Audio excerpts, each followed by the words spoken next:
Okay, let's unpack this. Imagine a town, right? Thriving in the desert one day, full of people, life, just the normal sounds of living. Then the next morning, silence. Total silence. Houses standing empty, doors maybe even ajar, streets deserted, but no sign of a fight, no bodies, no trace of any disaster, just gone. Yeah, it sounds like something straight out of a ghost story, doesn't it? But this is the real mystery of Kuldhara. It's an abandoned village deep in India's Thar Desert. Right. A place that stood empty for, 2 centuries now? Yeah. Because somehow nearly 1,500 people just vanished from it overnight. And it wasn't just Kuldhara itself. The material you shared, it details how this really strange event back in 1825 also involved over 80 other nearby villages. Wow, 80? Yeah, all tied to the same community, the Paliwal Brahmins. They disappeared pretty much simultaneously. So our core question, pulling from the articles and research you provide, is basically why? How does an entire community across, dozens of settlements just cease to exist in a single night, with no war, no famine, no disease being the obvious answer? Exactly. And that's our mission for this deep dive. We're going to walk through the story presented in your sources. We'll trace the history of these people, get into the powerful legend around the disappearance, look at Kuldhara as it is now, and then sort of dissect the different theories, trying to explain it all. Yeah. We're extracting the most compelling bits, the details that really make you pause directly from the material you've given us, so you get the full picture from your sources. Okay, so to even start wrapping our heads around this, we need to know who lived there. Your sources tell us Kuldhara wasn't just some random village. It was founded way back 13th century by a group called the Paliwal Brahmins. And the Paliwals, they were important. The material describes them as wealthy, very respected. Not just priests, They were known for being practical, intelligent. Yeah. Right, the sources really highlight their skills. They were good farmers, which is tough in the desert. Very tough. Savvy traders, too, and just generally known for their wisdom and how they adapted. They weren't just scraping by out there. They built a prosperous life. Absolutely. For centuries, Kuldhara thrived.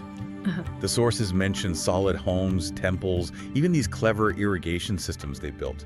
It shows they really understood the desert, lived in harmony with it, deep roots there. Which just makes 1825 even more baffling. The suddenness of it all is what the material really emphasizes. That's the key part of the mystery, isn't it? The sheer scale, maybe 1,500 people from Kuldhara, plus all those from the other villages gone in one night.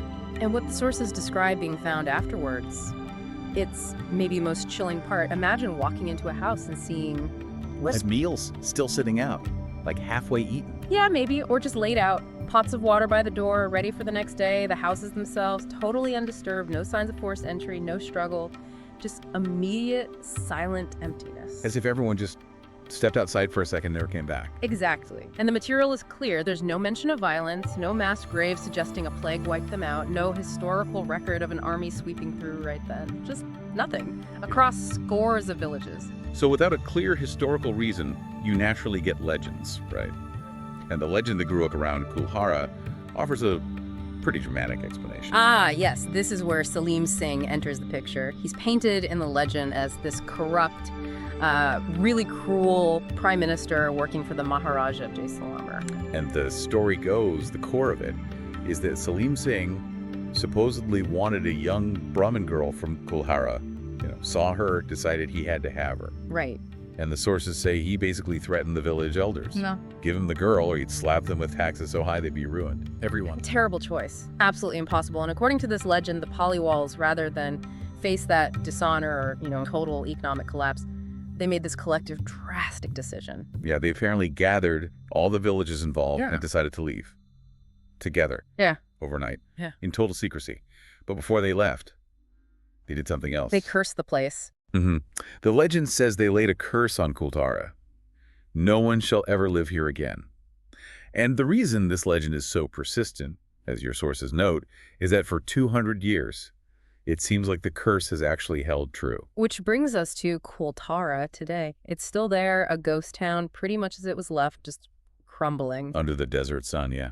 And the material mentions that attempts to bring life back, even just for tourism projects or trying to resettle it, they've reportedly failed. People just don't seem to stick around. And this is where you get these eerie, modern accounts layering on to the history. The sources detail some genuinely strange experiences reported by visitors and locals. Like what? What kind of things? Well, things like hearing voices, whispers or conversations when no one's there, footsteps in empty houses, especially after dark. Okay, creepy. Yeah. And people feeling suddenly sick or having minor accidents, that sort of thing, if they stay too long after sunset. And the locals, what do they think? According to the sources, they're really wary. Like, they actively avoid the ruins after dark. There's this deep-seated fear tied directly to the village's past and the curse legend. You also mentioned paranormal investigators, tourists. Right, and they report similar things. A heavy, kind of oppressive silence is common, or feeling watched. Some even mention hearing sounds like laughter or murmuring on the wind, which is bizarre in a place that should be dead quiet. It's unsettling just hearing about it. And there are even these reports, maybe more modern ones, of technology glitching out inside the ruins. Oh, like what? Like drones failing, cameras suddenly stopping, batteries draining instantly. The kind of thing that just adds another weird layer, makes you feel like something is off. So we've got this history, this powerful legend, these modern, creepy stories. How do the sources try to make sense of it all? They seem to explore a few main theories. Yeah, basically three angles. One is let's call it the historical theory. It tries to find a logical, non-supernatural explanation for why everyone left. Okay, so what does that look like? Well, this view accepts the abandonment happened, but suggests practical reasons. Maybe severe long-term drought finally made life impossible. Right. Water scarcity is always an issue there. Sure, that makes sense in a desert. Or maybe just relentless harassment and crippling taxes from Salim Singh. Even short of that specific legend about the girl, just ground them down until they had to leave. So oppression, basically. Right. Or perhaps, some historians suggest, it was a planned mass migration. Maybe they saw better opportunities elsewhere. Or conditions just got too tough and they organized a secret, swift departure. But the sources point out problems with that too, right? Exactly. The main challenge for the purely historical view is explaining the sheer scale over 80 villages and the incredible synchronicity. How did they all coordinate so perfectly, leave so cleanly, and vanish without leaving more of a historical footprint? You'd expect some records, some straggler or something. It's too neat, almost. Okay, so theory 2. That's the paranormal theory. This one basically says, yep, the legend is true, the curse is real. So they believe the departing Palawals left some kind of energy, a force. Pretty much.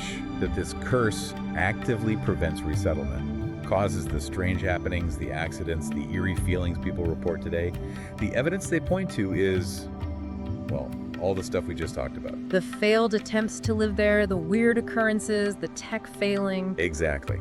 They see these things not as coincidences or imagination, but as direct proof the curse is still working. Okay. And the third theory? This one's more skeptical, maybe more modern. Your sources mention a kind of government tourist trap theory. Suggesting the whole story got exaggerated, maybe deliberately, to attract visitors. Yeah, basically that the dramatic legend, maybe even some reports of hauntings, have been amplified over time, possibly even encouraged by local authorities or tourism bodies to make the site more intriguing, bring in money. That happens, sure. But do the sources see holes in that too? They do. The main counterargument mentioned is, how does that explain the genuine fear among locals? A fear that seems to go back way further than modern tourism drives. And what about all the independent reports of weird stuff from visitors over many, many years, often from before it was a big tourist spot? Dismissing all of that as just marketing seems a bit thin too. So it's really interesting how the material you gave us lays out these completely different lenses to view Kuldhara through. You've got a complex historical puzzle, maybe driven by hardship, or a powerful, active supernatural curse, Right. or potentially even a story that's been, skillfully embellished for modern times. And our goal here in this deep dive was really just to pull together those different threads, the history, the legend, the present-day situation, and those competing explanations directly from your sources to give you that comprehensive picture of this mystery that just refuses to go away. So Kuldhara is still there, abandoned, silent, crumbling under that huge desert sky 200 years after its people just walked away. It feels like more than just ruins, doesn't it? The sources sort of suggest it's a place where the past isn't quite past. It feels present somehow. A reminder that some stories, some legends, have so much power they almost soak into the stones. A place where, like sources describe it, every door seems open, inviting you in, but also maybe warning you off. A place where, whether it's human history or something else entirely, a profound silence just reigns. So the next time you happen to be thinking about the desert, or maybe you even see a picture of those ruins against the horizon, Ask yourself, as your sources prompt us to do, why is no one living here? and who? Or maybe what? Might still be watching.